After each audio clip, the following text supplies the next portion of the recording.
Hello, hello.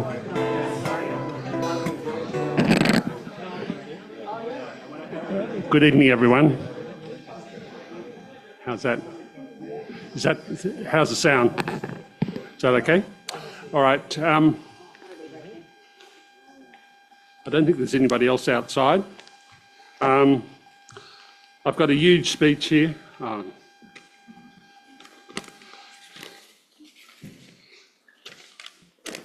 Okay. First of all, welcome everybody, and it's great to see such a big crowd on a balmy evening, autumn's evening. We're really glad you're here because it's great to see so many people who are prepared to come and think about issues of the day. How many people have we got on Zoom?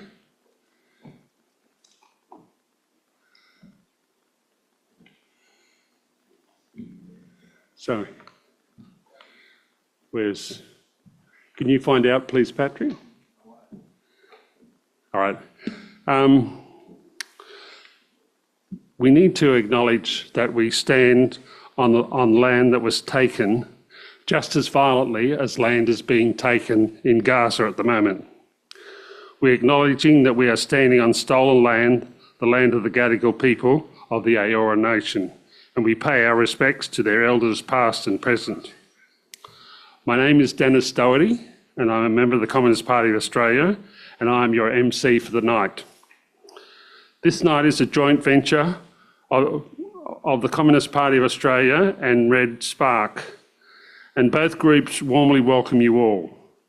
As you know, with the juggernaut of the triumphant Trumpist right wing bearing down on us from overseas and internally, it is important that we work together on progressive causes and focus on what unites rather than what divides. We have provided everyone, or attempted to provide everyone, this is speaking as a CPA member, a copy of the CPA paper, The Guardian, and we have asked people to sign a contact form if you're interested in the Communist Party of Australia. And I believe the Red Spark have a similar form. We have not put a price on attendance. This is your place in the sun. We have not put a price on attendance. But in the leaflet, which you may or may not have seen, it said entry by donation. So when we say entry by donation, coming from a Catholic background and a left-wing background, we always think, I hope they give until it hurts. But anyway, in these straitened times, give what you can. I had the bucket outside my place in preparation of taking it up to the car, and somebody walked past and put $10 in. So already we're up $10. So please note that the bucket is passed around, but if you've left all your $100 notes at home, we'll have the BSB and all that so that you can switch it across. I've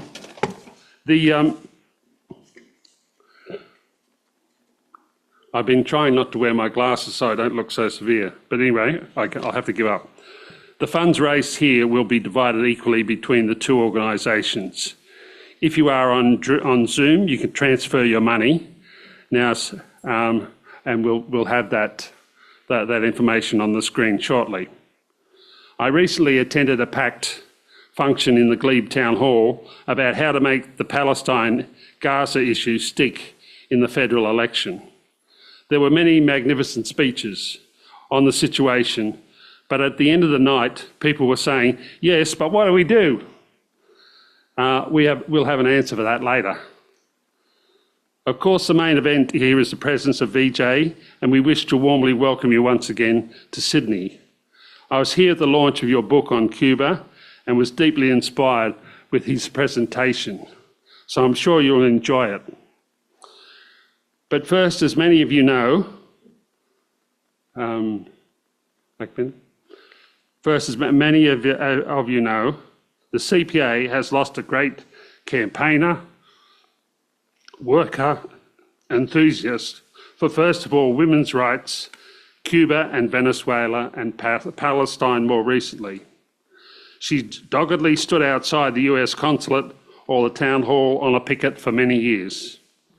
Of course, I'm talking about Maria Hilario. We thought this would be a fitting time and place to remember her great work, especially for Cuba, which we know was close to VJ's heart. I've asked Comrade Ahmed to say a few words, and then we'll have a minute's silence in honour of Maria. I'm not sure if Declan's not here, is he? Okay, Connie, okay. Her son Declan is present. Sorry, I was told he was coming. I don't think he's here though. Would you please welcome Connie to the...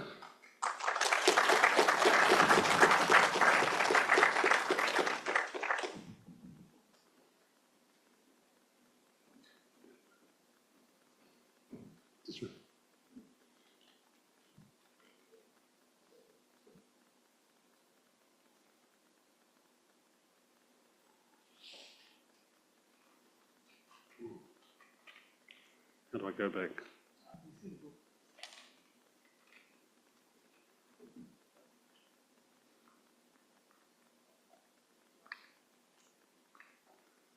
How do I go back?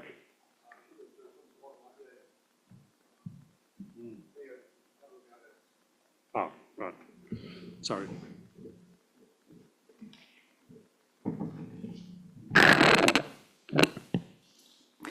I would like to tell you a little about my friendship with Maria and some of the memories I have of her. I first met Maria at a political meeting, and over the years she became a comrade to me in the true sense of the word. She was a well-respected comrade and friend to others who attended meetings regularly as well. Maria and I had a lot in common, and we both shared a lot of the same political beliefs and values. For me, our shared migrant story made the bond and connection with her just that little bit stronger. Maria migrated to Australia from Spain in Europe, and I am a daughter of migrants from Europe too. They say sometimes the truth is stranger than fiction. And in the party, there are three of us all born in the same year, and we all had one son. Maria and another comrade and I were all born in 1959, and we all had one son. I found this coincidence amusing, and I still can't stop laughing till this day about it. Maria loved her son and all her family dearly. She loved her grandchildren dearly too. One of Maria's passions was cooking, and she excelled at it. Whenever there was a special event, Maria would always bring some food that she had baked or cooked. Over the years, I savoured some of her birthday cakes, Christmas cakes and meals. People looked forward to eating the great food she prepared. I know I did. A few weeks before last Christmas, she brought me some Christmas cake she had made. I truly appreciated her kind gesture because I was at a political rally in Sydney and hadn't eaten for many hours, and so it was good to have some homemade cake that day. Maria was thoughtful, and she would always do kind things for people. At one function I attended celebrating the anniversary of the Cuban Revolution, Maria brought a plate of beans and rice she had prepared. She told me that the recipe and meal she made was a staple of Cuban cooking. It was so well made that I could compare it to someone, a cook or a chef from Cuba, who had made this meal over many years. It was just as good as, someone from Cuba cooking it. And she was talented and good that way. Another thing Maria did that I liked was using her sewing skills to make special handmade things. She had this great idea to sew political messages on the flags used at some of the political demonstrations we went to. On the Cuban flag, she sewed "Stop Blockade on Cuba" since 1962. Every month, we use these flags when we meet to oppose the economic blockade on Cuba by the United States government. I believe sewing political messages on the national flags of Cuba, Palestine and Venezuela, like Maria did, is a brilliant idea and a novel way to send a political message to the people. Now when I see Maria's flags, they are a wonderful reminder of the great comrade Maria. Thank you.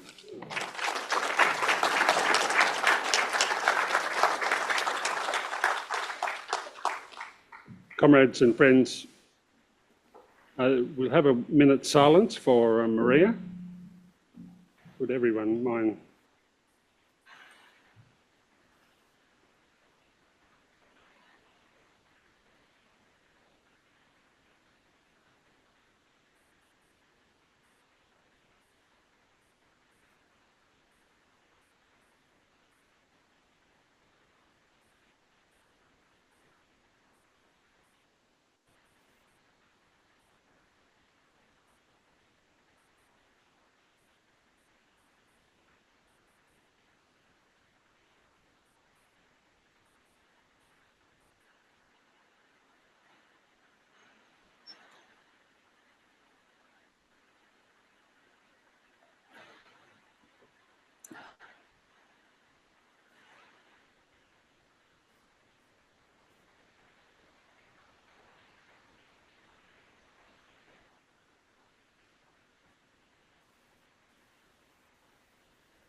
Thank you, everyone. You'll notice from that, short film images there that even though she was up to here with chemotherapy, she was attending Palestine rallies.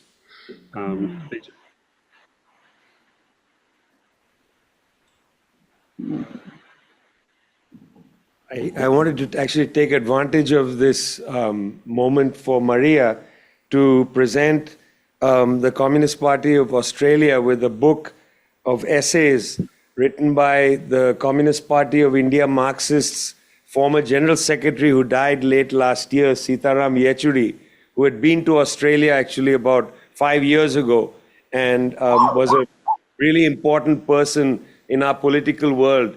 And so that's Sita's book, Praxis of a Socialist. Wow. Yeah. Thank you. Yeah. Thank you very much.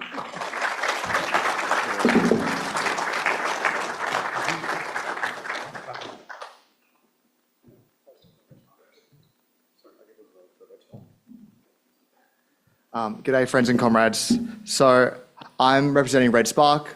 We're a pre-party formation with a long-term goal of re-establishing, I should say, a revolutionary party, a revolutionary Marxist party in Australia.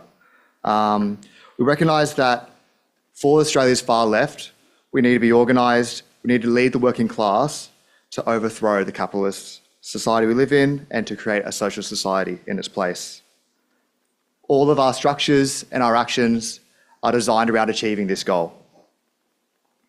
We see the Bolshevik Party of Lenin as the most exemplary model for leading a proletarian revolution. Red Spark strongly defends the Cuban and Venezuelan revolutions against counter-revolutionary efforts. We stand against Australia's imperialist aggression and warmongering against nations of the global south, in particular China and Russia. We understand these anti-imperialist stances not as only about Australia's foreign policy. There is no prospect of a victorious revolution in Australia unless the Australian working class is also won over to an anti-imperialist stance. So those fights are central to our fight to win here. Red Spark seeks collaboration and eventual unity on the basis of clear strategic agreement with others such as the Communist Party of Australia who are also fighting for this goal. We have a long and very difficult fight ahead of us, comrades, but the time to rebuild the revolutionary movement in this country is now. We look forward to standing with you all over the coming years. Thank you so much.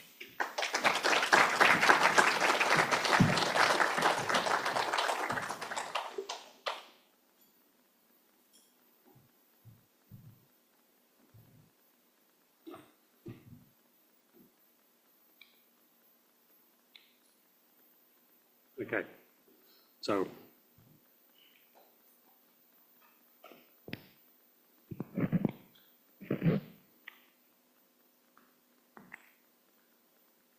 what am I doing wrong? Oh.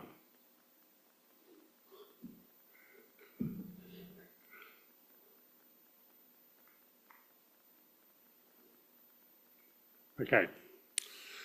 Anyway, the work of the Communist Party. Well, I'm just not coordinating here now. Anyway, there's the BSB and our treasurer with the blue bucket. How'd we go? Did we get everything? Did everyone give until it hurt? Okay. If you didn't, you can use your mobile phones and transfer as much as you like across there. So don't be shy. Let it rip. Okay. The most brilliant slide we've just gone past it. I don't know how to get back to it. But anyway, the next thing is that we produce a newspaper, The Guardian, and the aim of tonight was to give everybody a copy, a free copy, a complimentary copy. And so if you haven't got your copy, please take one from the front desk as you go. I love alliteration, so it's much better than Murdoch muck. Okay. So that was the spot where Patrick was supposed to go, and he jumped the queue. But anyway, that's so you can just, in your mind's eye, picture Patrick. Okay. So anyway, so this is the when we get through this, we'll there are some take-homes. So there's a letter going around. The letter is going to Mins, and so if you come across it and you feel like you can sign it. And there's also another form going around. I think Jacob's got that. It's called the 15th of the month. But more about those two things later. The CPA has a guardian and a contact sheet. So they're out there at the front desk. If you need or want more information or talk to any of the comrades, please do. Red Spark has a contact sheet and material as well. So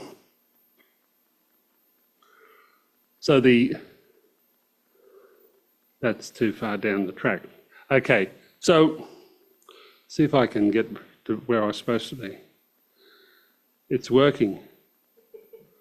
Okay, so we're up to number 2. We've done the tributes and we're ready for VJ. Before he starts, he can't get away with, so here we go.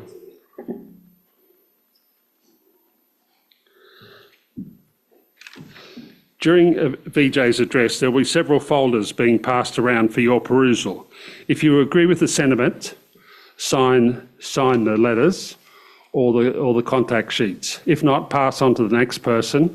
More about this later on in the evening. VJ's CV is enormous. He has rubbed shoulders with luminaries of the left for years. Fidel Castro, the current president of Cuba, Miguel Diaz-Canel, hope that's the president, Noam Chomsky, and many others. He's been compared to Frantz Fanon, and that's some pretty big shoes to fill. So VJ is an Indian historian, editor, and journalist. He's a writing fellow and chief correspondent at Globetrotter. He's the chief editor of Leftword Books and the director of Tricontinental Institute for Social Research, and a senior non-resident fellow at Xiaoyang Institute for Financial Studies, Renmin University of China. He has written more than 20 books. He was in Australia a few months ago to launch a book he wrote in conjunction with Noam Chomsky on Cuba. I've got a copy in the bag there. I meant to hold it up at the right time, but it's still in the bag. So please, everyone, welcome Vijay.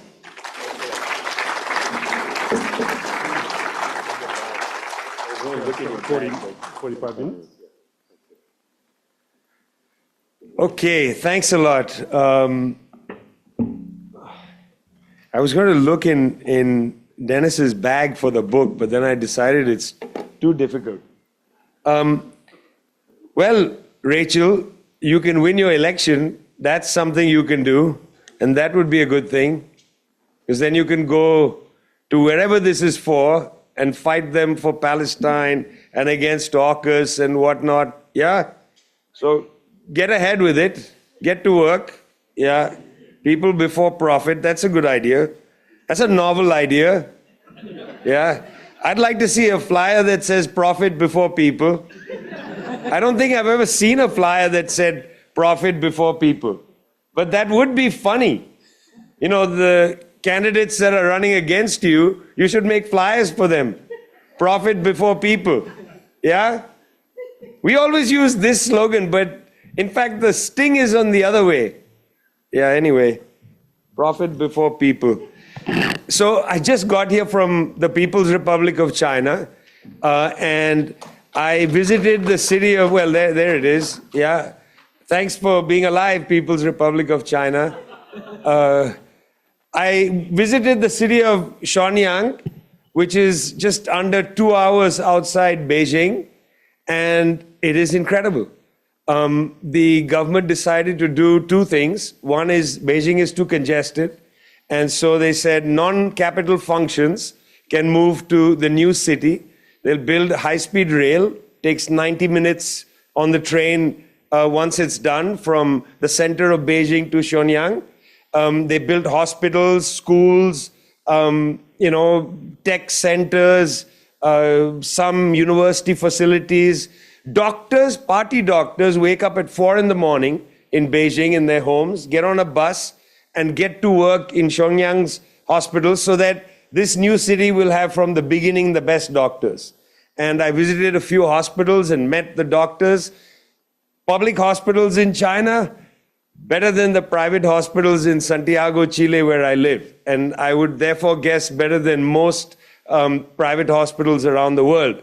Completely digital. Well, that's the interesting second thing. The city is supposed to be, when it's done, a zero carbon emission city. Entirely digital. A city underground, which is a city with all the pipes and so on at a level underground, easy to get to so that street lights don't have wires, no wires in the city, everything underground, public transport underground, trains, buses, everything. Then there's the surface city where humans live, and then there's a cloud city, the third city, where all the data is collected and controlled by the municipality, not by private corporations. Now, this is interesting. Because big data is actually good for people, in fact, it turns out. Already, Google and so on have made it very clear that if 10 people on a city street start to go onto search engines and type, headache, high fever, well, that's great for public health authorities, and they know something's happening on that street.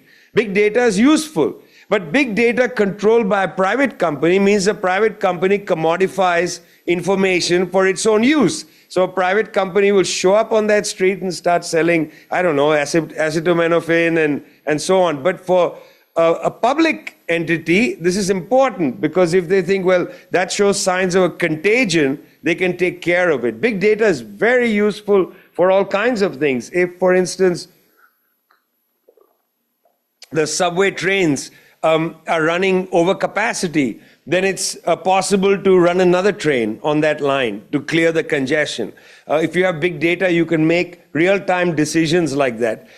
So the cloud city is quite interesting. Now, this poses a challenge and problem for those who are terrified on the privacy front.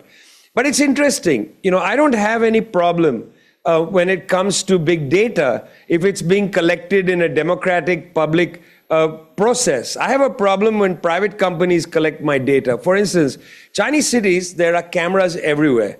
And I don't have a problem with that because guess what? There is no crime as a consequence. People will tell you that. Women walk late at night by themselves, totally unafraid. There is no harassment, no crime. There's cameras everywhere.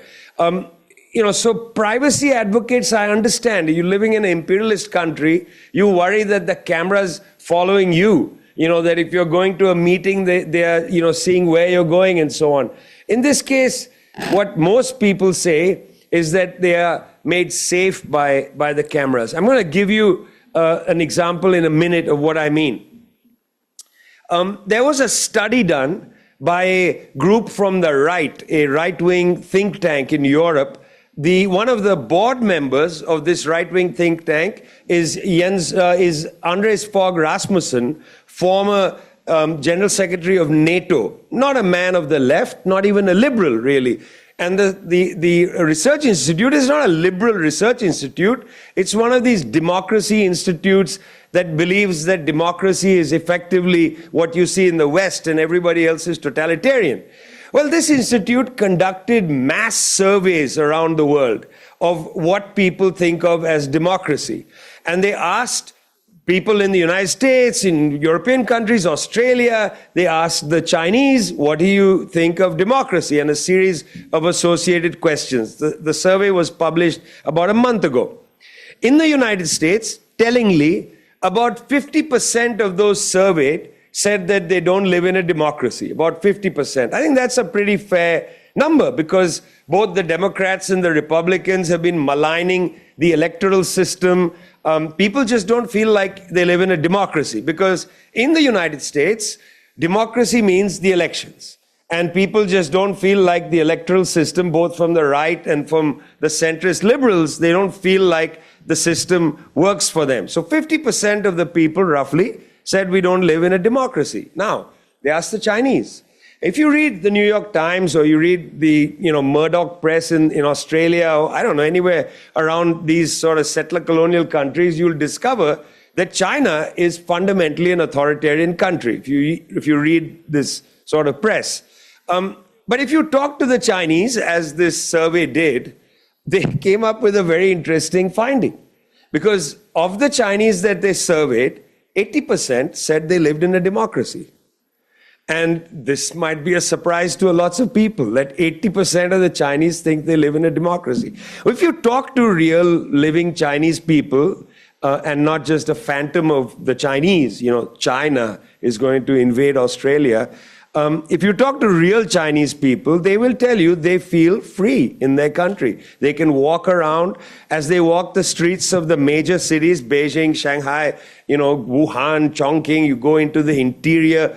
There are no poor people because they've abolished absolute poverty. In Sydney, you walk around, there are homeless people. There are no homeless people in China. You don't feel, lessened as a human being having to walk around a person without pants who sleeps on the street, which damages your sense of being a human being. This is not an experience in China. Plus, they do have elections at the local level, but by and large, they don't think of elections as a good way to define democracy. They think democracy means they live in a society where they are reasonably happy.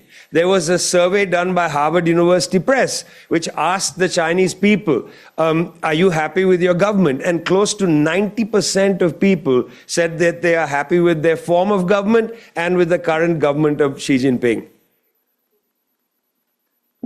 Tell that to the Australian press. Because all of this, or whatever the title was, about AUKUS and so on, all of that is about a phantom called China. All of that. If you don't deal with the phantom called China, none of this makes sense.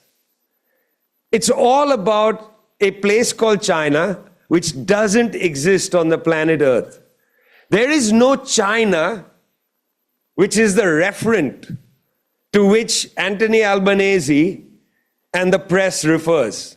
The China that they are talking about does not exist in the world. China does not want to invade Australia. Just to be very clear. They don't even want to invade the Philippines. They have no interest in invading Japan. They don't want to attack India. That's not their understanding of the next 100 years. They are pledged to what Deng Xiaoping called peace and development. With peace comes development. Development means building cities like Shenyang, 3-level city, pioneering high-speed rail. They are not interested in getting into a war with the madcap United States, which can destroy entire cities in an afternoon, as they did to Baghdad, for instance, or they did to Tripoli. They don't want some mid-level nuclear missile to be fired, or from Tyndall Air Base, a nuclear bomber to take off and drop a bomb on Beijing. They don't want that. They are quite pragmatic. They understand that going to war with Australia, or Australia, a country of 27 million people, it's about the size of Beijing. I was asking Nick earlier, what if I gave Australians a survey and asked them, hey, listen, how many people live in Australia? I think they would imagine that Australia has a much higher population. I think they might be surprised to hear that the population is basically Greater Calcutta, where I was born. I think they might be surprised. And really, if you cut the western part of the country off, which they tried to do some decades ago, right? The Western Australia Freedom Movement, or whatever it was called, yeah? It's a much poorer country than it imagines, because all the wealth is over there. Or not all the wealth, but a lot of the wealth is over there. And if you pursue this course of AUKUS and anti-China, and the United States actually decides in a madcap way to assault China, which I really don't think they're going to do, but if they are crazy enough to do that, because of the AUKUS treaty and the Treaty of San Francisco and this treaty and that treaty, Tyndall is a target, Perth is a target, Pine Gap is a target. If you have more submarine manufacturing plants near Sydney, that's a target. They don't want to attack Australia, but if Australia has Tyndall and will launch a nuclear weapon carrying bomber from Tyndall, Tyndall's a target. Pine Gap is definitely a target and has been a target since the Cold War. Nobody is interested in Australia, guys. The Soviets weren't, there was no Soviet plan to invade Australia. Nobody was interested. Why did you build Pine Gap? It's useless for Australia. It's useless. Did you know, for instance, that Sydney is further from Beijing than Beijing is from Berlin? Berlin is closer to Beijing than Sydney is to Beijing. I mean, Australia is so far away from China that you have nothing to worry about. Some little dinky warships circumnavigate Australia and you have an absolute fit in the country. 4 or 3 warships are going to come in and invade. Are you crazy?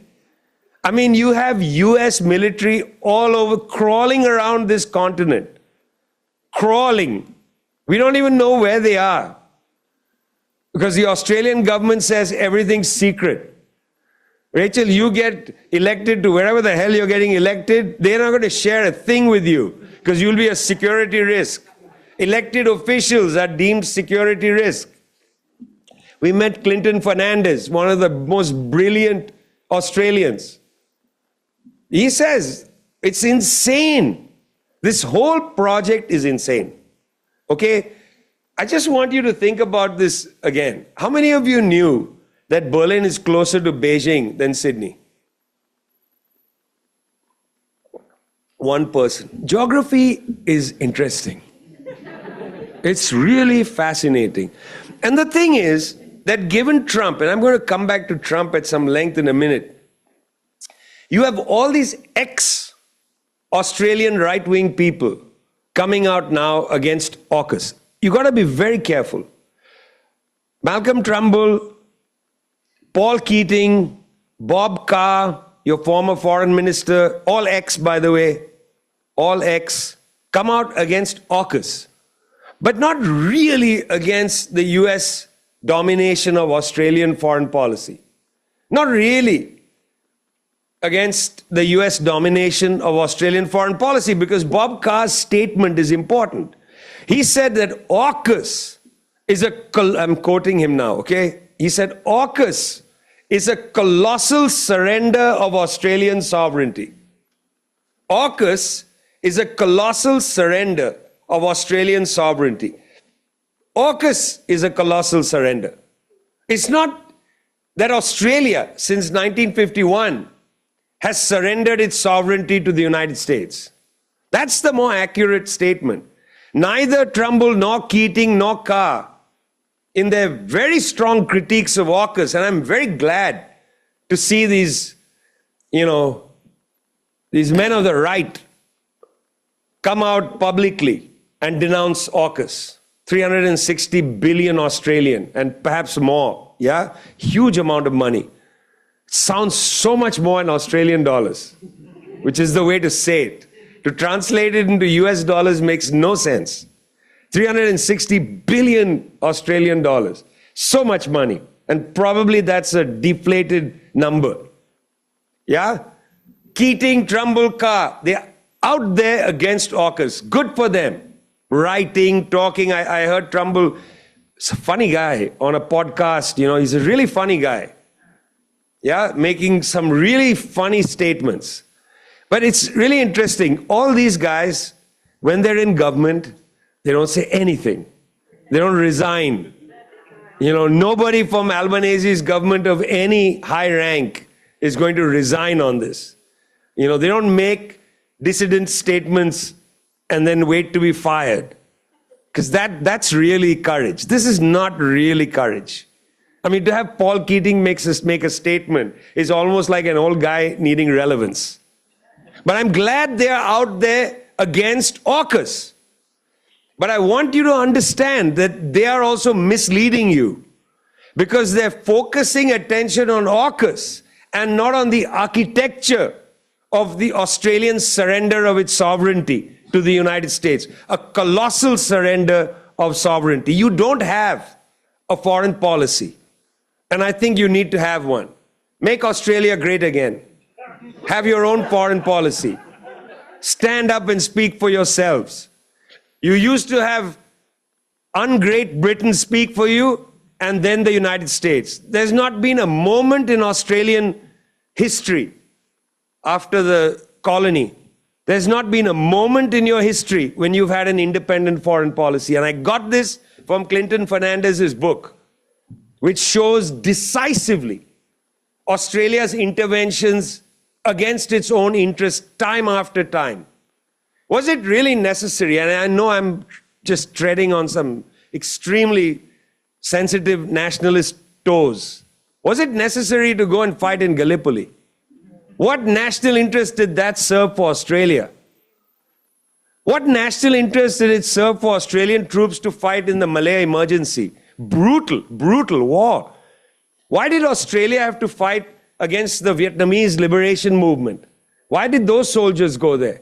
Why did they fight in Korea? What were they doing there? They don't speak Korean. What were they doing in Indonesia? What were they doing in East Timor? Intelligence officers and others, special forces, fighting on behalf of the Indonesians against the East Timorese. What independent foreign policy has Australia had? That's the question I wish Keating, Malcolm, Bob Carr, I wish they asked that question, but they don't, because they defend the status quo, the long-term status quo. What they ask you to be against is AUKUS, because they know there's a national consensus about Trump. And they know that the 10% plus 25% tariff is going to hurt Australia. So it's convenient to make this about Trump. But this is not about Trump and AUKUS. That's just the phenomena on the surface. Underneath the surface is US imperialism and the Australian subordination to it. Australia being a subordinate ally to the United States. What does Albanese say about the 10% plus 25% tariff? Oh, this is not how you treat friends. Really? That's as good as you can get. It's a 35% tariff on some parts of the Australian economy because 25% would be on steel and so on, and the 10% is the blanket tariff. This is not how you treat friends. I mean, can you imagine being Albanese's friend? Like, what does he mean by that? Like, you know, even to say that shows how desperately servile these people are to US imperialism. Desperately servile. Why can't he even come out at this time of consensus in this country against Trump? Why can't he come out and say this is outrageous? This is outrageous. Although I must say, at one level, I don't really care. Because there's something bizarre about the debate. US-Australian trade, if you look at the figures, are minuscule. I know it's the third biggest trading partner. But your largest trading partner is the People's Republic of China, about 30% trade either way. And by the way, Australian trade with China is different from US trade with China. Australia is a surplus collecting country on the trade, not a deficit producing country. $100 billion surplus against China. Because your raw materials which you export to China earn much more than the plastic buckets you import from China and Huawei phones, but you banned most of the high value goods. So you end up just with the plastic buckets. You can't get, for instance, the Idea Hub smart board, which, you know, it would have helped Dennis a lot. Because that Idea Hub smart board, you write with your fingers and you can move easily and you snap your finger and it does what you want. It's incredible. I mean, this is 18th century. It's not your fault, Dennis. It's ridiculous. Who uses this and that? What is that? That's like the rotary telephone. You know, now in China, you go to some workers, you know, commune in rural areas and they have the Idea Hub smart board, which you just move pages with your hand and you write with a pen and it's glorious. Or you can write on a smart phone and it shows up on, and the resolution changes from the phone, resolution or the space. It brings it to the screen and it changes. It takes your handwriting and makes it print. It's gorgeous, but you can't import that into Australia because it's banned technology. It's Huawei. Yeah, it's not allowed. There's something stupid, really, about this because US-Australia trade has been declining pretty fast over the last 25 years. You can see the graph. It's a real decline. And there's something to that you need to look at. All right.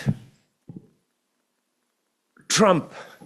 They are focused on Trump. They are focused on AUKUS. But we need to understand what Trump is doing. I don't think there's an adequate assessment of why Mr. Trump is behaving the way he is. So I want to share with you some of the underlying shifts going on in Washington so you can better understand why the United States is behaving in this way. It's not that Trump is crazy and irrational and so on. This is a very shallow analysis. In fact, there's an interesting shift that's taking place that I think comrades need to register. Don't repeat the bourgeois formulation that he is an aberration, that, you know, Biden was rational and Trump is irrational and so on. This is a bourgeois formulation. It's not accurate at all. Okay.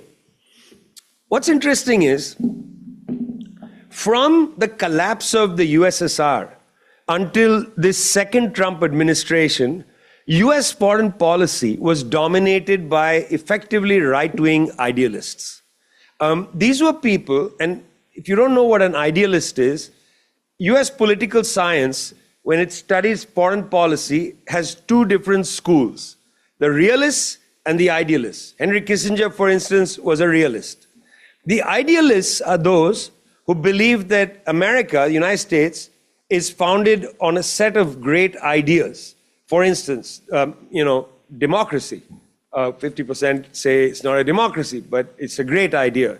It's formulated on the idea of free markets. It's actually not true. Alexander Hamilton was a follower of Friedrich List, believed in protectionism, but that's their vision of what the idea is, free markets, democracy, and so on. And that the United States can use allopathic uses of force, such as against Iraq, massive bombardment, shock and awe, destroy the country and convert it into a US paradise, free markets, democracy, and so on.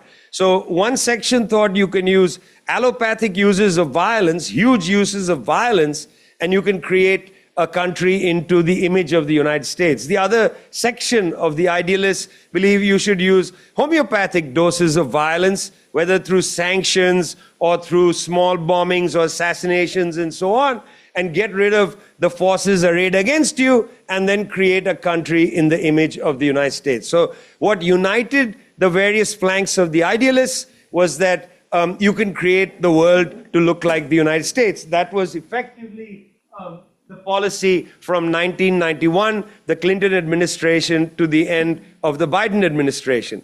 The difference of opinion was tactical. Some people who were called hawks believed you can use major force to conduct this idealist goal. And then there were the so-called doves who believed you could use less force to make other countries look like the United States. That was the idealist perspective, and they dominated US foreign policy from 1991 till the end of the Biden administration. Trump has actually reverted to the realists. And I'm going to describe two realist people for you, because one of them is actually very important to the AUKUS conversation. He's brought back a number of realists. Before he came into office, he attacked John Bolton publicly. He said John Bolton is a nutcase. He believes that you can go in there and bomb countries and change their governments, and it succeeds. And he said, the reason I liked John Bolton in the first administration was when I brought him with me to meetings, he would scare the shit out of everybody in the meeting. So that's Trump's dismissal of the idealists. And he brings in the realists. Some of these realists actually come from a pseudo-left background, like Tulsi Gabbard, who's his director of national intelligence. Pseudo-left because she was never a left-wing person, but she was, after a fashion, very much against the interventionist wars of the United States, because she didn't believe those wars were good for the United States. And this is very important. That's why these are pseudo-left people. They agreed with the left that interventionist wars are bad, but they agreed for reasons that were completely different from a left-wing reason. We think wars are bad because wars perpetuate the structure of imperialism. And we are anti-imperialists, so we are against these wars. She was against the war because she felt it didn't enhance US power. In fact, it was bad for US imperialism. So that's why they are pseudo-leftists. A little confusion. People say, well, wasn't Tulsi Gabbard a person of the left? Never a leftist. She was against interventionist wars, but for imperialist reasons. You can actually oppose an imperialist war for imperialist reasons, and she's a good example of that. Okay, here are two of the people within the Trump administration who you probably have never heard of, but are pretty influential in the production of his foreign policy. One is Michael DeMeo, very interesting man. He runs, he's part of the team running West Asian policy. Michael DeMeo, when he was being questioned by the US Senate to approve his appointment, was asked a question about Iran's nuclear program. And his answer was so interesting. I haven't watched these hearings in many years because they're so dull. They say the same things, you know. But these guys were quite interesting because they are producing a departure from, 50 years of foreign policy. It's a big departure. Michael DeMeo said that, well, listen, if Iran actually does get nuclear weapons, it's no problem for the United States. It doesn't impact the US government. Because Iran would never dare to attack the US government, with or without nuclear weapons. It would never dare. The US would obliterate Iran. And now with Hezbollah weakened, with Hamas weakened, with the Yemenis to be weakened soon, with the Syrian government gone, Iran has no forward policy, no way to attack Israel if it is attacked. So Iran having nuclear weapons is not a problem. This is a very interesting realist calculation.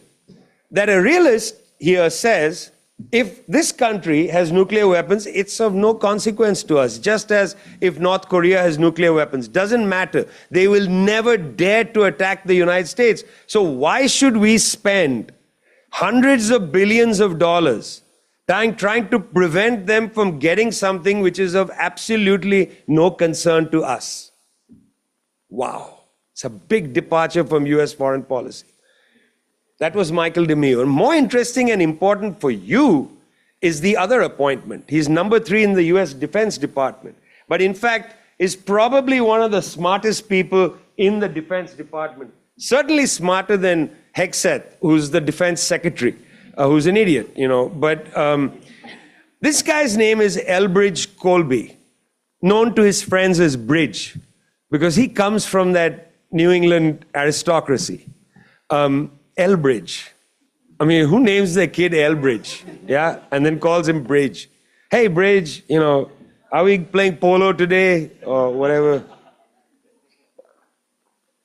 Elbridge Colby is the grandson of William Colby, who was the head of the CIA in the 1980s. And those of you who remember Iran, Contra, and so on may remember the name William Colby.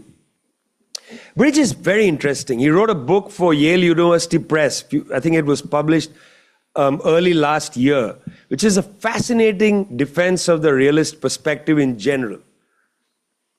I'm going to share with you a couple of his thoughts on Ukraine and then China, and then directly 3 weeks ago, his thoughts on AUKUS, because this will help you understand the Trump administration's perspective. And everything he says is extremely rational. So it's not about some crazy, irrational Trump idea. I think that's really a stupid way to approach this. We have to understand the world from the facts, not from our own crazy left-wing idealism. You know, we need a little bit of left-wing realism, comrades.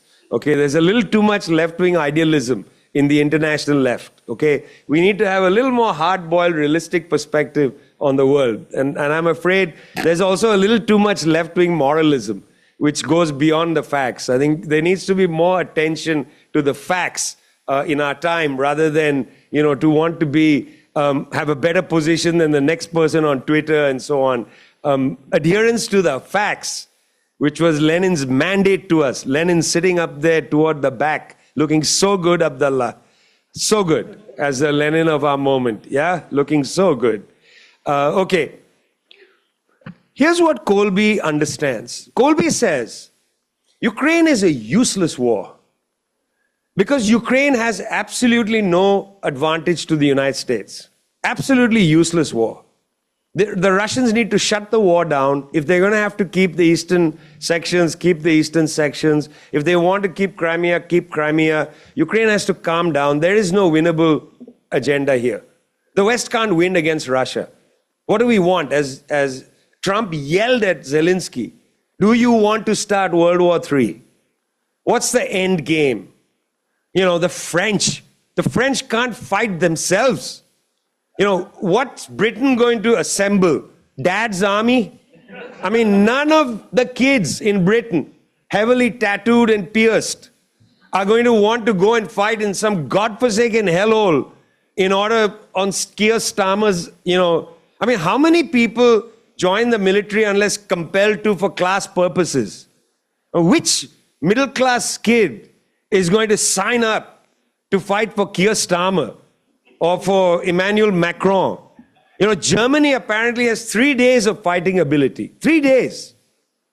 You know, these guys talk a big game, but without the US umbrella, without US resupply, they are nothing. So Colby says, you guys are nothing without us. And we're not going to help you because we are not interested in this war. It is a distraction. Russia is not an existential threat to the United States, he said. He said Russia is merely, and he's completely correct, is merely a commodity exporter. It's not a threat to the US. They export commodities. They export natural gas and oil. So what? So does so many countries. So does the United States. It's not a threat to the US. Stop this war. It's garbage.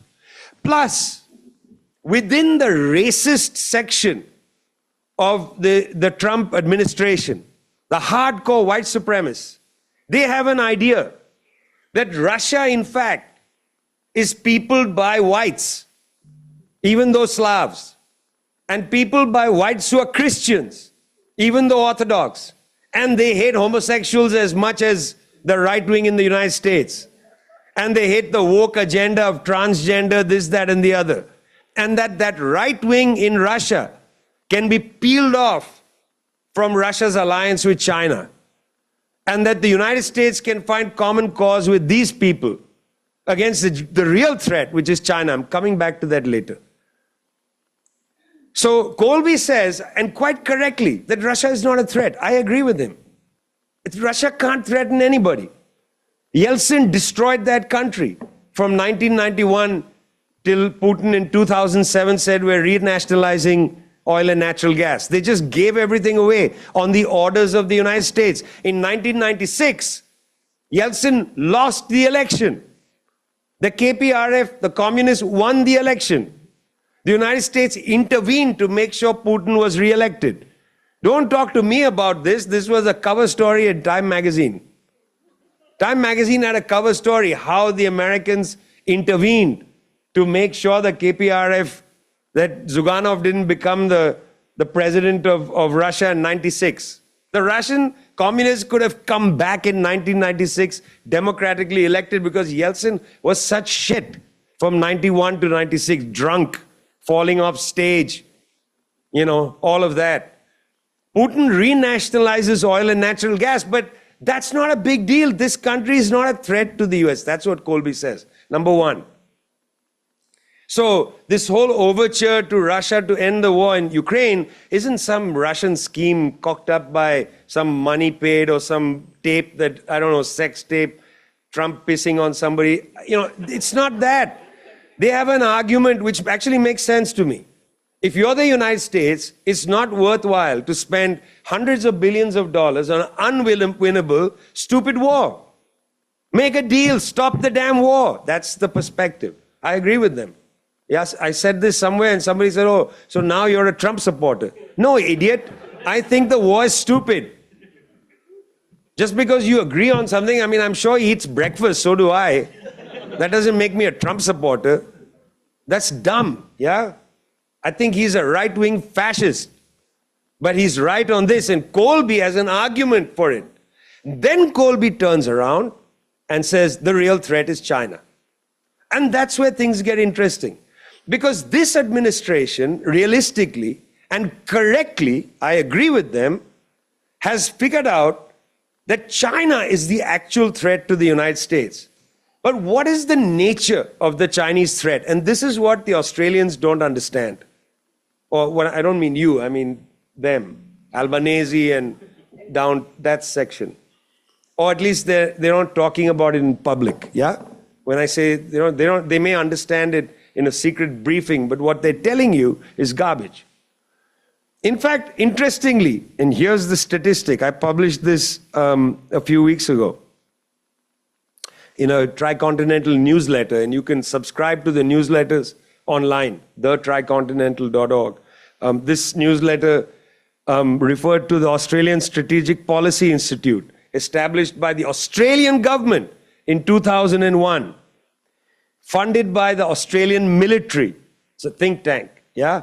They released a report late last year, okay? They keep a record of 64 critical technologies. 64 critical technologies, okay? All kinds of things, high performance computing, quantum sensors, space launch technology, and so on. Okay, doesn't matter. 64 technologies, okay? Between 2003 and 2007, United States led in these 64 technologies, yeah? In 60 of 64. So the overwhelming advantage. This is 2003 to 2007. The Chinese led in 3 of them. So 60 out of 64, 2003 to 2007. Between 2019 and 2023, or roughly, 20 years later, roughly, the US led in only 7 of them. So from 60 to 7. And the Chinese now lead in 57. From just a tiny number to almost all of them, and are growing technologically. And what I saw in Shenyang, for instance, was amazing. I mean, there is stuff there technologically that they're doing, which is science fiction. The metro train is so fast. I mean, you have never seen the Jetsons or these 1960s science fiction television shows, like where the train just goes from one building to the next. That's exactly what it's like. It's so fast. The high-speed rail from Beijing to Shanghai is like 4 hours.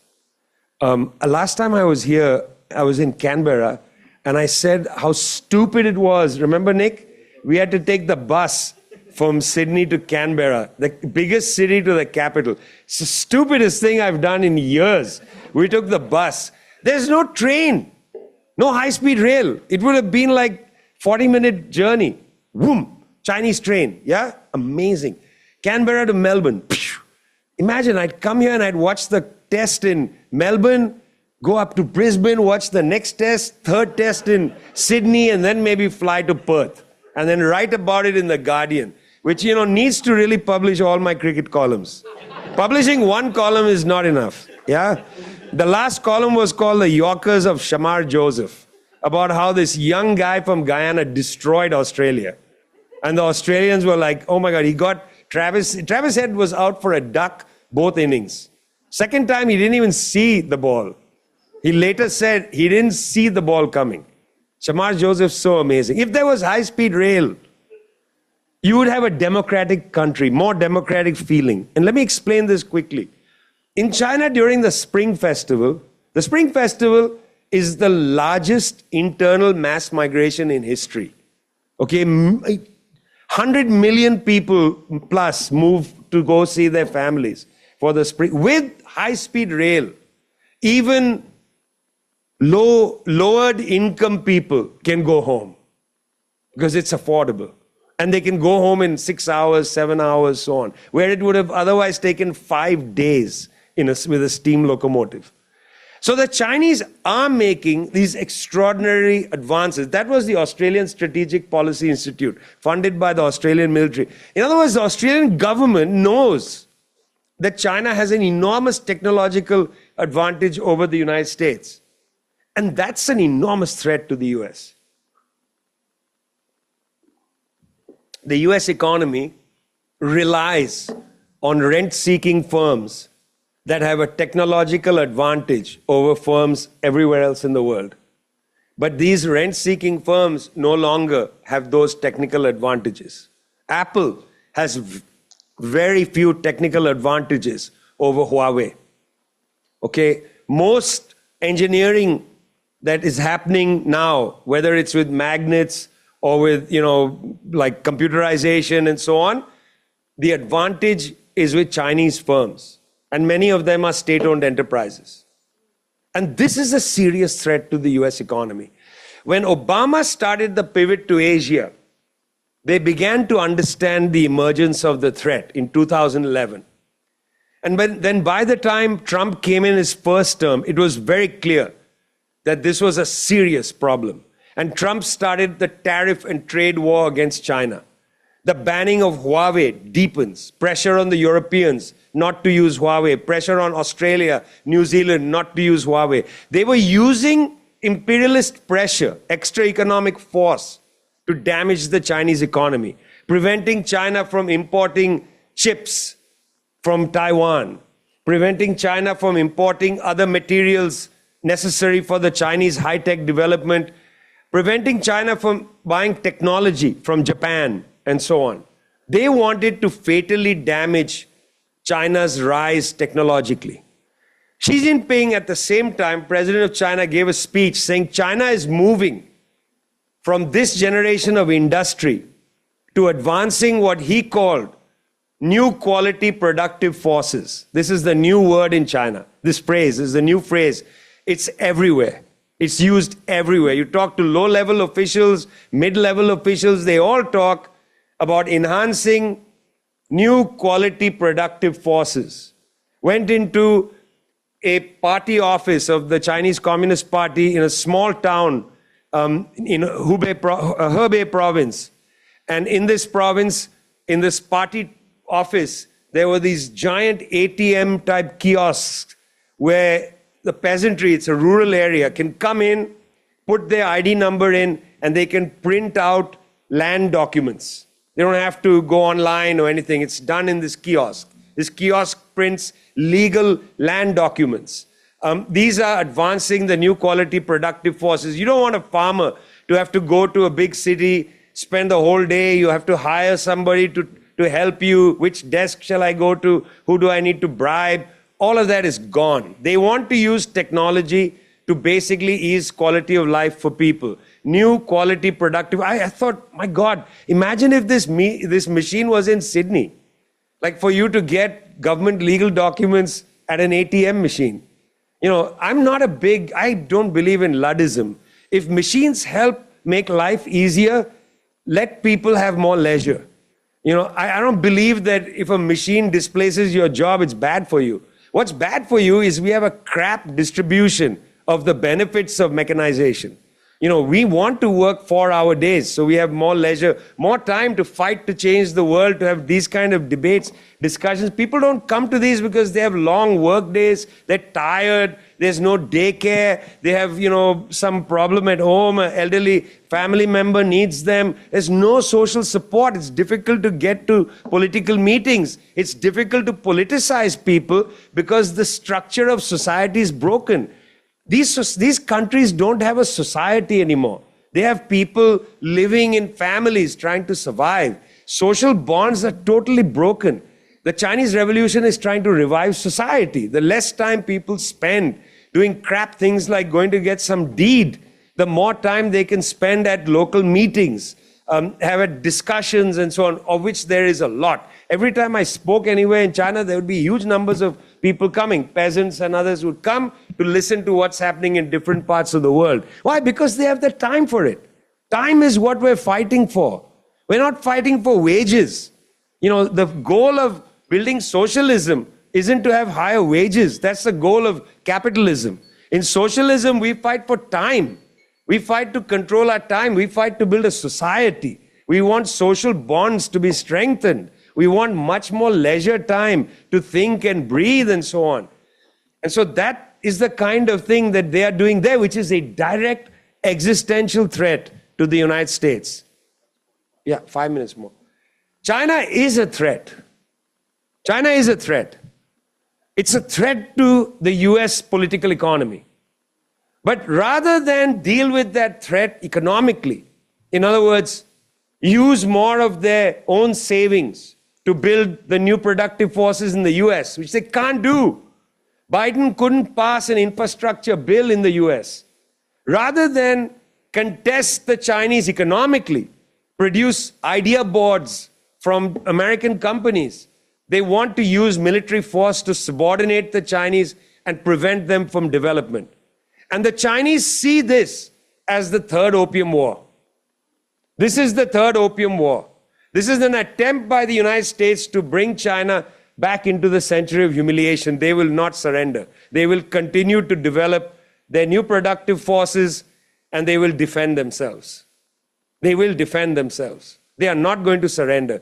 There is no Gorbachev in China. United States has looked for a long time for a Gorbachev in Beijing. They are not going to show up. They don't exist there.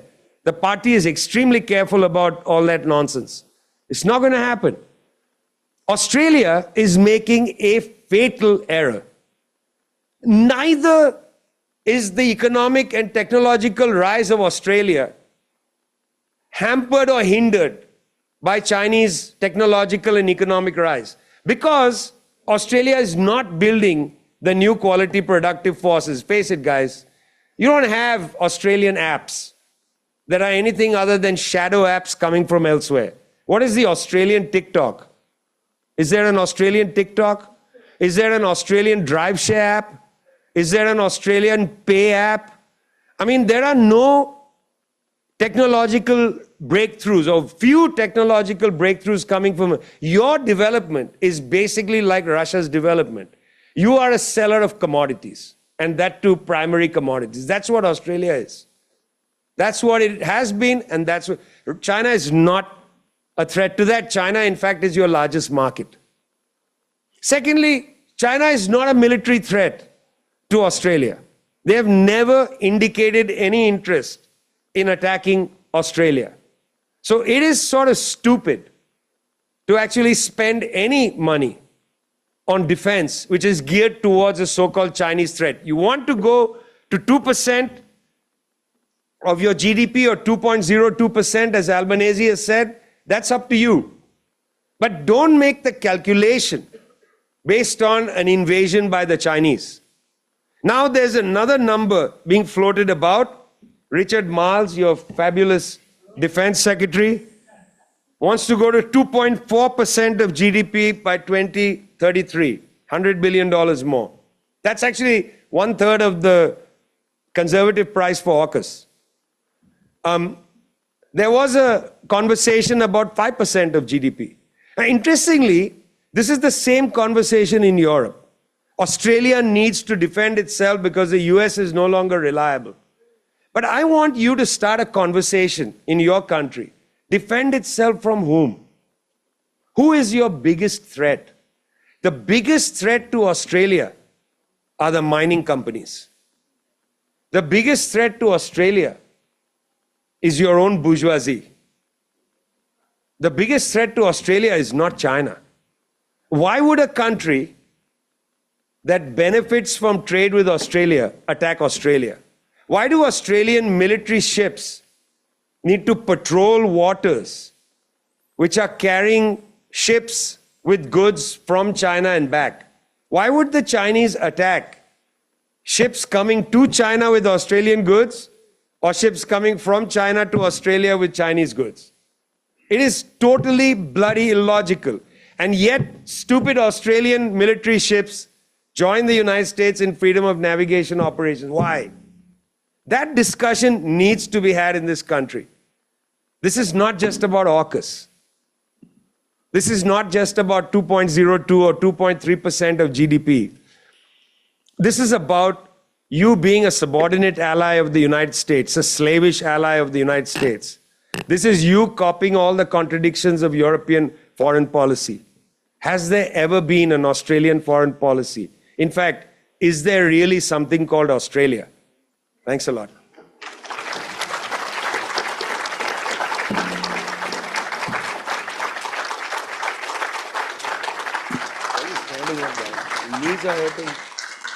Okay. We'll do some questions for what? 20 minutes? 20 minutes? Do you want to run it or do you want me to run it? Well, I can run it. I'll run it because I might recognize some scoundrels and prevent them from asking questions, you know. Just one, can you hear me? At all these functions, please keep your question short and to the point. If you want. Because, you know, I mean, yeah. It's one of those things. It comes actually, Dennis, in a way from a lack of social spaces. If we had like these events every day, people wouldn't feel so like nobody listens to me. You know, it comes from partly the deterioration of society. Like, you know, you probably have branch meetings. When people join a political organization, you get to go to your branch meeting, you get to talk to each other. I highly recommend, if those of you who are not part of an organization, there are at least 3 organizations in this room. There's Red Spark, there's the Communist Party of Australia, there's Socialist Alliance, Socialist Alliance. You should join an organization. It's the best place to finesse your thinking, in fact. Also to participate in struggle. Yeah, it's the best place. Finesse your thinking. And also you can finesse your questions there. Yeah, you can perfect the art of questions. Yeah, sorry. No, I'm nervous. Thank you very much, Vijay. Thank you very much. That was brilliant. And yeah, Let's take 3 at a time, should we? Or yeah, okay. So, I mean, What's your name? My name is Brian. Brian. I agreed with everything you said. I thought it was all brilliant. But the thing is, you know, one of our former prime ministers referred to Australia as an outpost of the Anglosphere. You know, it's Tony Abbott, right? And I just wonder, right? Like, I think China does pose a kind of existential threat, and I think China poses an existential threat to the idea of white supremacy. And there's this there's this devil's pact, right? This Faustian bargain where I think for a decent segment of the society, a slavish relationship to the United States, subjection to American imperialism, seems less frightening and more familiar than a world in which non-white people are no longer in a subordinate position. And I'm really curious about what you make of that. Super reflection, Brian. Super reflection. Let's go to Rachel, and then the gentleman behind you in the check shirt, and then we come back to you for the second round. Yeah. Thanks, Vijay. What's your assessment of the strength of the anti-imperialist movement through the Palestine uprising, and also the strength of the left, the German elections, the Trump elections, and are we scared of polarisation or not? That is the socialist left. Yeah, great. And the gentleman back there, sorry to have you run around. What's your name? Patrick. Patrick is running around, yeah. I'm sort of going here, there. Hi. Hi, Vijay. My name is Richard. Just the funny thing is I was born in Beijing and I grew up near Renmin University. So my aunt actually teaches law there until very recently. So the question I was going to ask is that in Australia, among the left groups, one of our biggest left group, which isn't here, they have this position that it's neither Washington or Moscow or Beijing. But I can't help but notice that this type of mentality puts them in a position where they pits the very real documented atrocities and imperialism of the United States versus theoretical ones the Americans accuse China of. For instance, this bullshit called social credit, like that, which has been dismissed by many actual researchers, even from the U.S. government, yet it's still being spewed out by in the social media and even amongst many leftists. I just want to say, how should leftists address this type of mentality, that this false balance? Thank you. Wow, what's great is there's actually a nice, convergence in the questions. Brian, yes. Okay, it's true. I mean, I mentioned it parenthetically, the colonial blah, blah, blah. But I think there's something to that. I think there's a little anxiety. And it goes to Richard's question. Like, these countries must be bad. They must be doing bad things. Like, the United States can bomb Iraq, kill 1 million+ people, have Abu Ghraib, Guantanamo, the black sites in Eastern Europe. But somehow Tony Blair is just okay, George W. Bush is okay, you don't need to send them. And it's weird because it's not like I like Rodrigo Duterte. Rodrigo Duterte went after the drug dealers with vengeance, yeah? But he didn't kill as many people as Bush killed in Iraq. And he's just taken to The Hague, yeah? Trump's ally in El Salvador, current ally, Bukele, is doing almost exactly what Duterte is doing. It's where the US is exporting prisoners to Bukele's jail and paying El Salvador for those prisoners to be held there. Brutal policies by Bukele, no jail for him, US ally. They do have this, the powers that be, they push this idea that the darker people of the world are more sinister. The Chinese are more sinister. The old yellow peril ideas. Can't understand the Chinese. They look alike, and they have, they're hiding something. They're not straight with you. Yeah. If the Chinese say we don't want war, it means they want war because they are deceitful people. It's like a game of Go. I read a book once where a guy had a parenthesis to explain the rules of Go, this ancient game, in order to understand how the Chinese think. And that's ridiculous because, if you want to understand how Chinese people think, well, go and talk to at least 200 million to get a sampling, yeah? Because people have all kinds of attitudes and ideas. But there is this idea that, they must be doing bad things. Like what they're doing in Xinjiang is so bad and they're not telling anybody. And those who have been to Xinjiang and walked around Urumqi and visited mosques and things like that are lying because they are paid informants of the Chinese government. Because somewhere hidden from those who are taken on Potemkin village tours are really bad things. You see, meanwhile, Guantanamo still exists. And we know what they're doing there. But the yellow people must be doing something really bad. This is 18th and 19th century racism. Yeah, they're sinister. I mean, it's all the old tropes of the sinister Oriental. It's all the old tropes. It's so blatantly offensive. Xi Jinping, is a dictator. What makes Xi a dictator? What makes him a dictator? I mean, let's say he even is able to get another term. Yeah? If Trump gets another term, the liberals will call him a dictator, but half the population in the US will celebrate. What makes somebody a dictator? I mean, it's interesting. Just before leaving China, I had lunch with a professor from Fudan University, Professor Meng Jie, who teaches economics. And I was asking him about financing in China. Like, how does it work? I needed to understand how local authorities raise finance. So he said, well, interestingly, yes, it's true, the municipality raises the first taxes, then the district, then there's some federal taxation. Taxation goes up. But a lot of the tax is held by the municipality and the province. Because the principal governance of China takes place at the urban and the provincial level. So if you talk to a provincial level official, they will say, if it's not forbidden to do something by the central government, we can do it. We can innovate. If the central government forbids it, for instance, opening up finance, we can't do that. And if you look at it, the central government actually doesn't forbid a whole lot of things. It doesn't. Because they have to give latitude to the provinces. So how is that a dictatorship?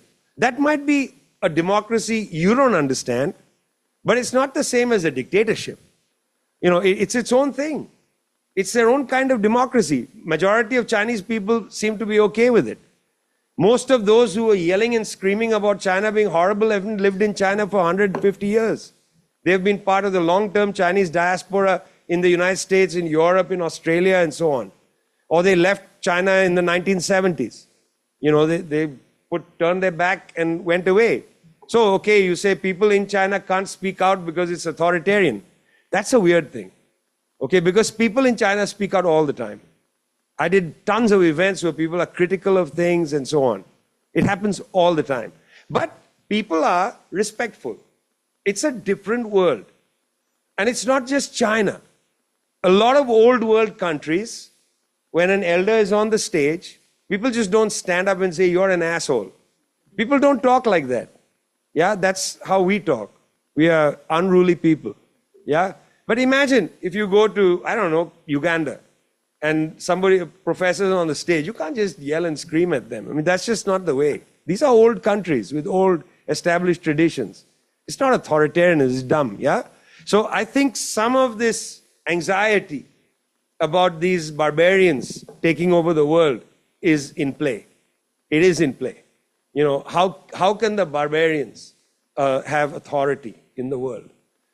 Only 100 years ago, Lord John Maynard Keynes, when the Bretton Woods institutions were being set up in 1944, said that the formerly colonial countries shouldn't be allowed to attend because he said, if they attend, our conference will become a monkey house. That was Lord John Maynard Keynes. Our conference will become a monkey house. Yeah, if you read Richard Nixon's statements, he uses much more colorful language to refer to people. We don't want the Africans because they are fill in the blank. Yeah, direct statement. Trump is pretty blunt and direct. Yeah, liberals sometimes like to hold their tongue and be dance around, but Trump was direct. I mean, look, that's to you, Richard and Brian. I mean, Rachel, the polarization of the left. Firstly, there's a big difference in the left in different parts of the world, the problems the left is facing. I think in Europe and in the settler colonies, one of the main issues comes back to Brian's point about the white supremacy of their countries, and that is linked to immigration. You can't go around destroying the world and then creating economies where you're paying the working class so little. You can't expect that these two things aren't going to produce a working class from a bombed country, because your own citizens are not going to clean toilets and pick strawberries and so on. They are used to now a middle class life thanks to social welfare policies and so on. Families who have a house don't want their kids to go and become janitors. They may allow them to own a janitorial service company, which has a whole bunch of migrants in a van that this person drives around and tells them, go out and clean the toilet. You see that in Australia as well. This is the immigration crisis. It's a crisis of war abroad and rising expectations at home, which these countries can't meet anymore. Okay, so the left has a problem because the left comes out there and says open borders. And, that loses you a lot of people in these countries because it's not actually a clear political analysis. It's an emotional, moral approach. So in Europe, the left in many countries can't appeal to the working class anymore. Similarly in the US, the right has taken over. Clara Zetkin in 1923 wrote a terrific essay about the early rise of fascism. She said the fascists have entered the consciousness of the working class. They have built a mass movement within the working class. It's not that they've deluded the working class. That was not her analysis, not the analysis of the Comintern in the early years. It was Zetkin, it was Gramsci, it was Togliatti, it was Sla from Hungary, it was Dimitrov in 1935. These people all understood that fascism wasn't just a dictatorship. It built mass movements of the working class. And we are not able to create an argument about immigration that is sophisticated enough not to be inhumane and at the same time not to completely dismiss the anxieties of people born in a country who can't find a job. Yeah, we just don't have the language for it. Or our language is too complicated. Like, all the things I said, it's too complicated. Wars over there, you don't want to work cleaning toilets. It again sounds like an attack. If only you went and cleaned toilets, you'd get a job. That's not a way to reach people. That's a dismissal. It's a bourgeois dismissal of people's worries. In Germany, the Bundeswageneck tried something interesting. They tried to enter from the left into the immigration debate by making the argument that we should stop bombing your countries, then you don't have to come here. And they were accused by other parts of the left as being right-wing, social conservatives, anti-immigrant, and so on. Unhelpful. Part of it is Sarah Wagenknecht herself made the argument poorly. She sounded like she was saying, go back home. But what she was really saying is, do you really want to live in Germany in a as a third-class citizen? Yeah, do you really want to come to Australia and make beds, in a hotel or whatever, Is that the highest aspiration for you? Drive Uber or something. Is that what you want? If we didn't bomb your country, you wouldn't come here. But I don't think we've found the way to talk about that. And basically, this is a great example of the left eating itself, because, we do this all the time. Minor differences within the left always become the major point of contention. It confuses the working class to see the left eating itself on a minor disagreement. Like Ukraine. For God's sake, how did Ukraine become the point of division for the Australian left, European left, US left, and so on, at a time when there are so many other issues to unite you? Why is that a point of complete division and rupture? When I came here last time, I was forbidden to speak at the Palestine rally in Melbourne because they said he's a denier of the Uyghur genocide. So he shouldn't be allowed to speak at the Palestine demonstration in Melbourne. I still went for the demonstration. I marched in the demo, enjoyed it thoroughly, found the energy very good. But what is that?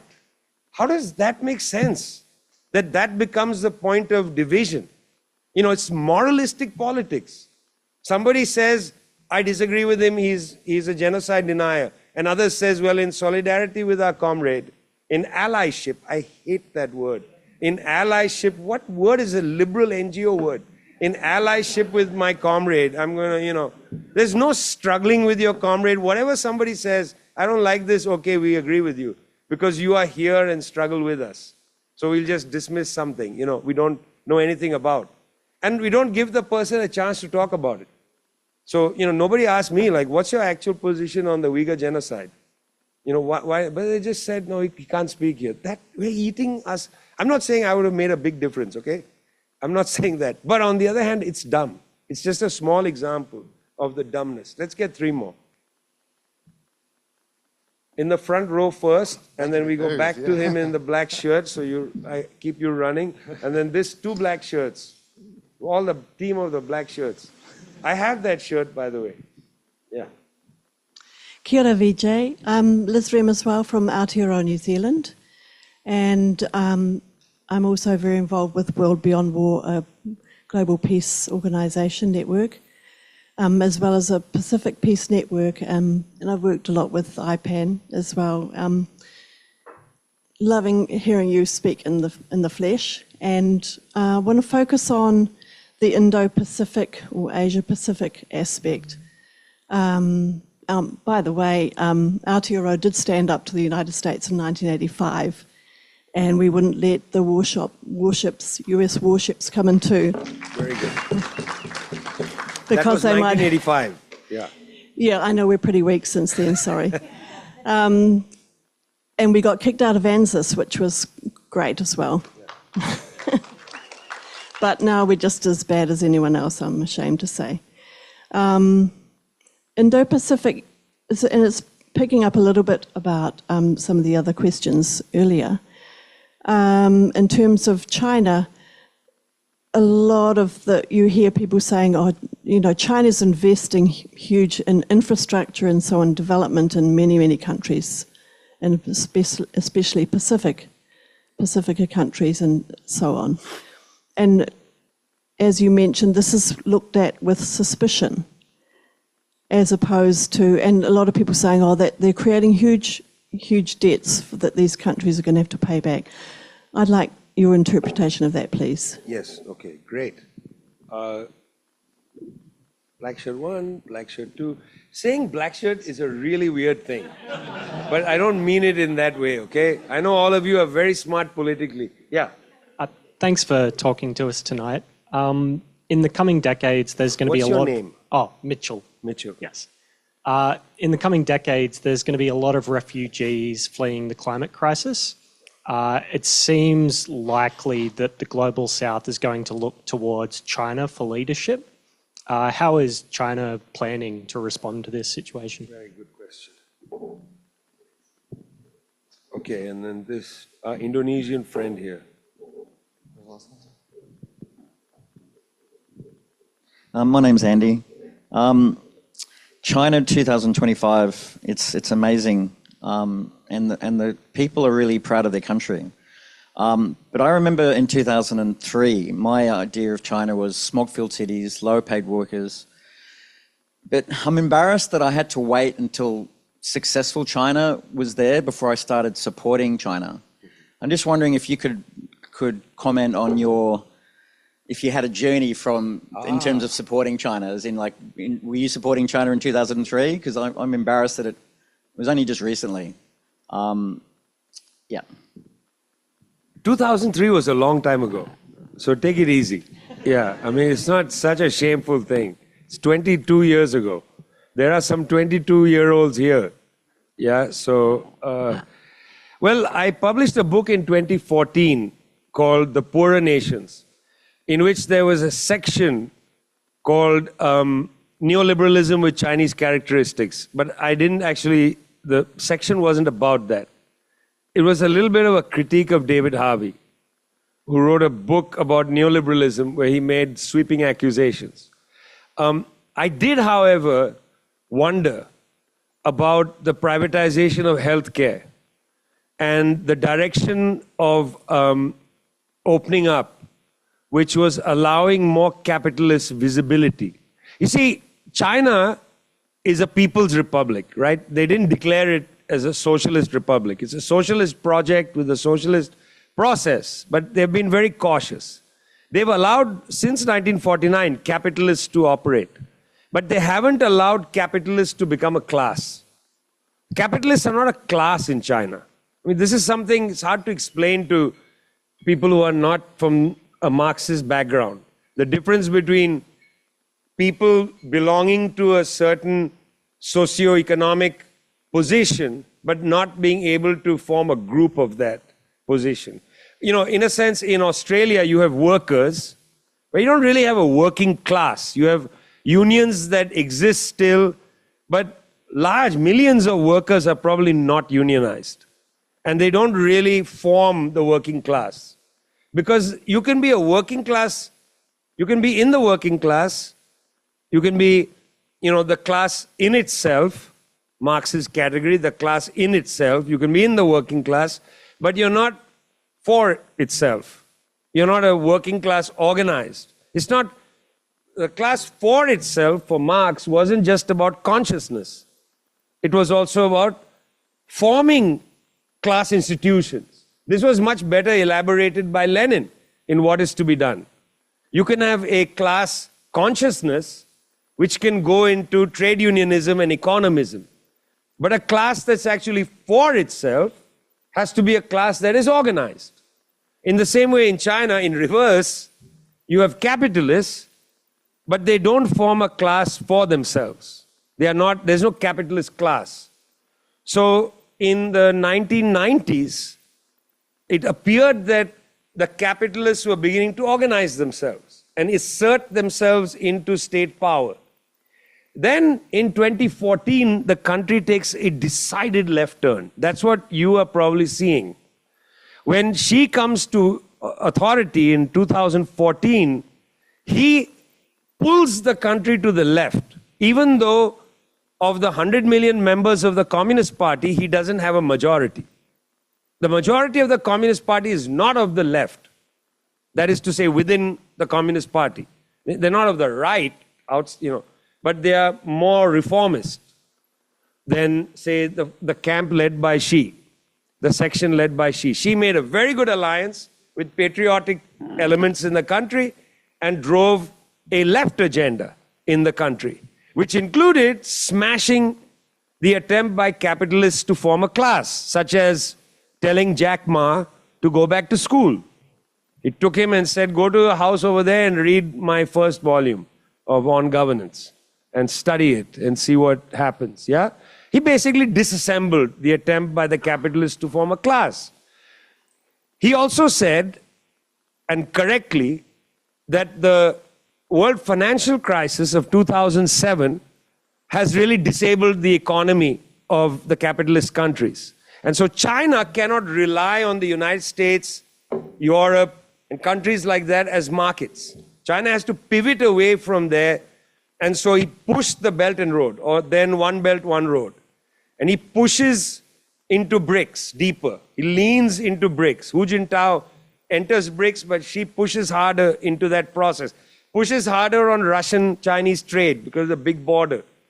Leans into that and tries to, in a way, decouple from reliance on the US.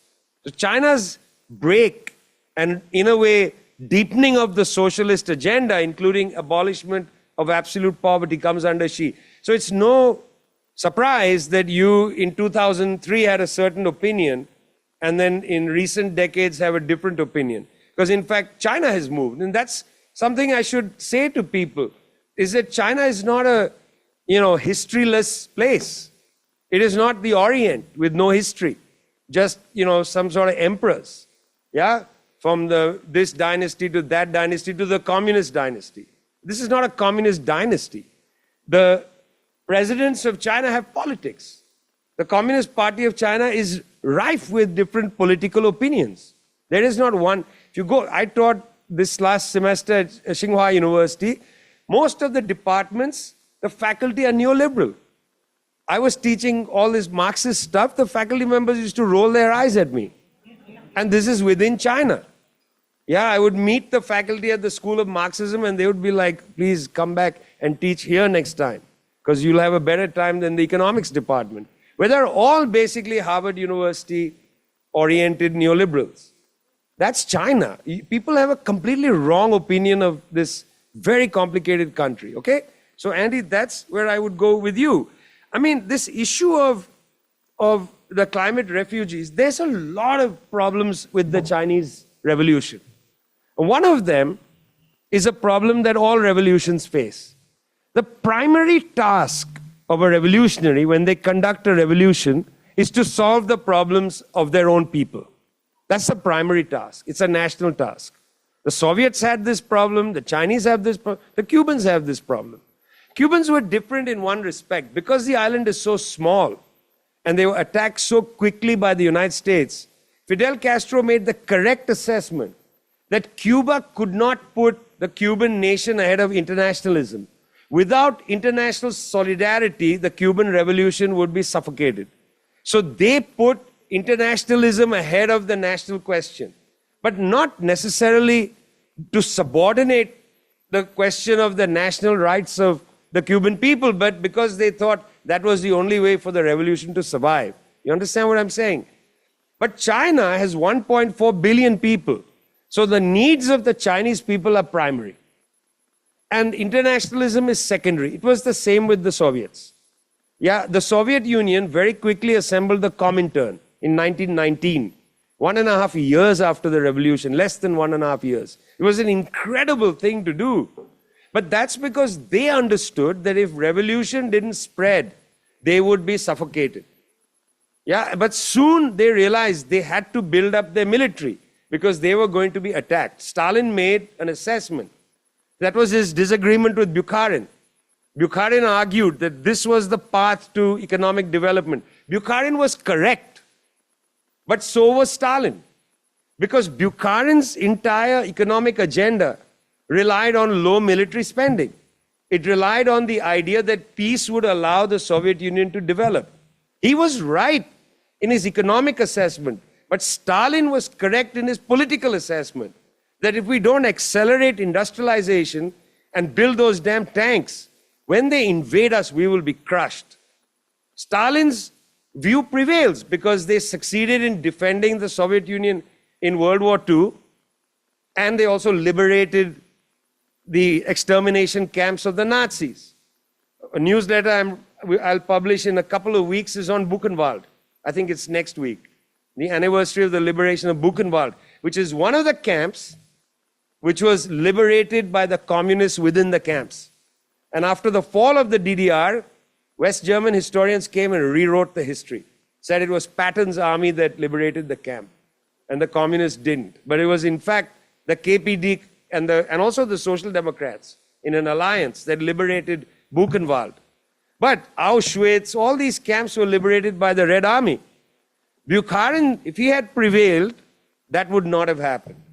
And that element of Stalin is neglected. I find now we should be long beyond the debate about Stalin. I mean, it should be a point where it's not embarrassing to mention his name.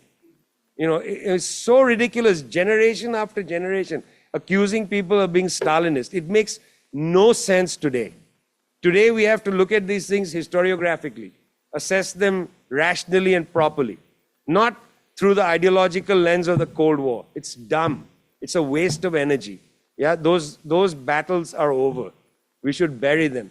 Okay, so the question of climate refugees means that China has to actually cross a bridge which it has not crossed yet. Even the problems in Cuba, it took China a long time to send a ship with electrical equipment to rebuild the electricity grid in Cuba. That should have gone immediately. Immediately. The Chinese just waited and waited. This is a bridge they have not crossed. You know, when Fidel Castro died, Xi Jinping went to the Cuban embassy to pay his respects. It's the only time a Chinese leader has gone to an embassy to pay the respects to another leader after he's died. So they have very close feeling for Cuba. But why didn't you send the ship? The electrical is way more important than going to pay your respects. Yeah? This is a bridge they have not crossed. So I can't answer your question. China certainly is one of the world leaders in the transition from carbon emissions to green energy. World leader. Yeah, produces more electric cars, more solar panels than anybody else, by far. BYD is producing way more and better electric cars than Tesla. To drive a Tesla is a shame. Buy a BYD, but I don't think you can buy them in Australia. You can buy, if you have a choice, buy a BYD. It's a great car. Yeah, it's a great car. I love them. I don't get any money from them, but it's a great car. I can tell you. So yeah, but I can't tell you where they're going to go with this. They have to first cross this damn bridge. You understand what I'm saying? Yeah, it's hard to say. The developing world has $11.4 trillion of debt. 98% of the money earned from imports through sale of commodities goes to debt service. These debt service bondholders are all in the West. It is really annoying when people talk about Chinese infrastructure as building debt. 11.4 trillion. You know, where is Credit Suisse? Where is Leisure Bank? Where is Chase? Where, you know, these are the guys holding the paper on the debt of the global south. Yes, China is providing infrastructure to these countries and is, you know, giving them loans. Yes, what do you expect them to do? Build infrastructure worth billions of dollars for free? I mean, they just built a port in Peru for 3.6 billion US dollars. Yeah? What you want them to give away things to people around the world who are then going to turn around and say, we hate China? Why should they do that? I don't expect any socialist country to build things for free in a capitalist setup. Yeah? If there's a socialist country, Cuba, by all means, go and build them an electrical grid. Don't charge them anything. That's what Che Guevara's speech was in Algeria in 1965. He stood there and he said, we have to have different ideas of trade. But these are not, you know, the Solomon Islands has not declared for socialism. Why should China provide, you know, bridges and so on for free for them? They are building it. They are showing the technology. They give them loans. Now, the question is, how are the loans structured? That's a debate and question. I've done a lot of reporting on this, and I find in many cases it's our fault, not theirs. In many of our countries, we have allowed public administration to get destroyed to such an extent that our public officials don't even read the contracts. Uganda's public official didn't read the contract on the loan for the refurbishment of Entebbe Airport. That is unforgivable. And that's the IMF. The IMF, over 50 years, has asked countries to effectively cut schools of public administration. There are 2 functioning schools of public administration on the African continent. And the one in South Africa is useless. In Burkina Faso, where Ibrahim Traore is leading a popular movement, this is on the agenda. Train our people to be public administrators. You know, if you're interested, read one of the last important writings of Lenin called Better Fewer Than Better. It's an incredible text on how it is impossible to take over a state if you don't have good public administrators. Just watch the whole series of Yes Minister in case you get elected, because you'll get a sense of how states function. You know, there is a habitual structure in the state, and if we don't train our own people, we're sunk. So yeah, it's easy to say China, this debt trap diplomacy, that debt trap diplomacy, easy to say that, but the facts are interesting. And the facts show that the old colonial world is holding the paper on the real debt. The old colonial countries actually produced a long history of colonialism.